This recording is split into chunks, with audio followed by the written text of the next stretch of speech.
And again, I want to thank everybody who expressed and articulated their concerns and their support or comments about this historic bill.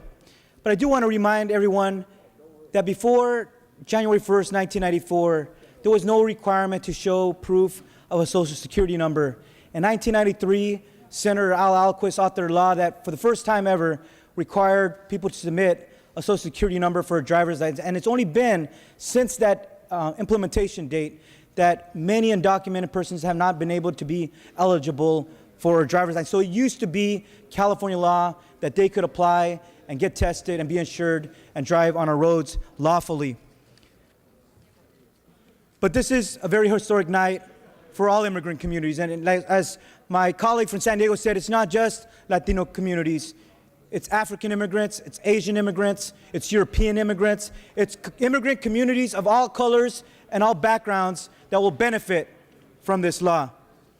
But I want to take a moment just to thank my colleagues in the Latino Legislative Caucus who made this a priority bill this year, to push this and come together to make sure that we make this a reality for our communities.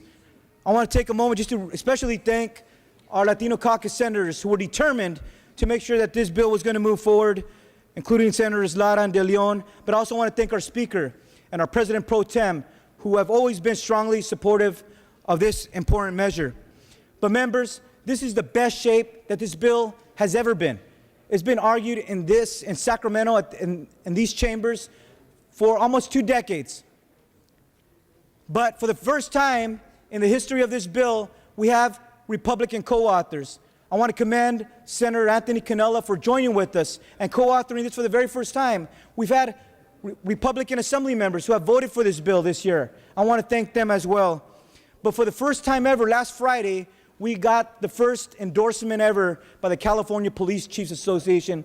Law enforcement is on board with this bill, with these amendments that we've taken to make sure we put it in the best shape. But also, we have a governor who has engaged in serious negotiations because he understands how important this bill is for California.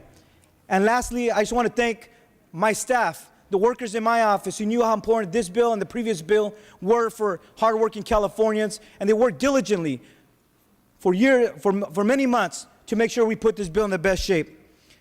But lastly, members, I want to commend and thank somebody who's not here with us today, but who's watching us from Los Angeles, from home, and that is our good friend and former colleague here, Senator Gil Cedillo, who at the end of his term last year asked me to carry the torch, to keep fighting for this bill, to keep making it a reality. So we have to get it done in 2013. And so I just want to take a moment to acknowledge him, but also, as you may not know, when I was an Assembly Fellow back in 2001 and 2002, the first person that I met to explain what it was like to be a legislator here in Sacramento was Gil Cedillo.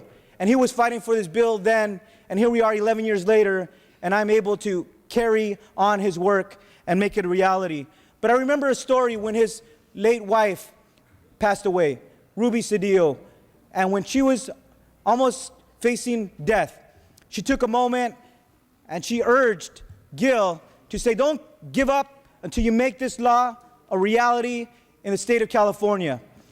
I read that story, and I want to dedicate this night, this special moment, in honor of Ruby Cedillo and also his parents, whose mom was just here on the floor last year as his Woman of the Year.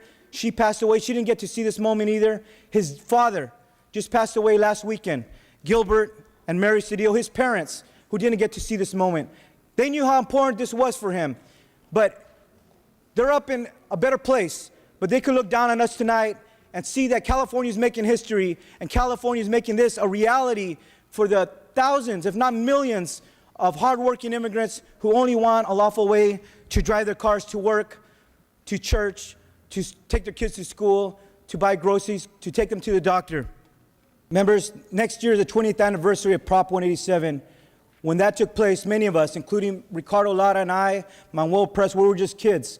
19-year-old young activists who fought to stand up for our communities during one of the most draconian measures in the history of California. And here we are 20 years later as members of this legislature, able to author historic legislation like this that integrates the immigrant community, that makes their life better. And I want to thank everyone. But this is a moment, members, that years from now you'll reflect back on this historic night and you're going to ask yourself, were you on the right side of history? Did you do the right thing for working families? Thank you, Mr. Alejo. Please I just finish. want to close, Mr. Speaker, I just want to dedicate this to the thousands of farm workers, hotel workers, restaurant workers who work so hard and ask for us to enact this legislation. It just shows que sí se puede. We did get it done. Muchas gracias, and I urge an aye vote.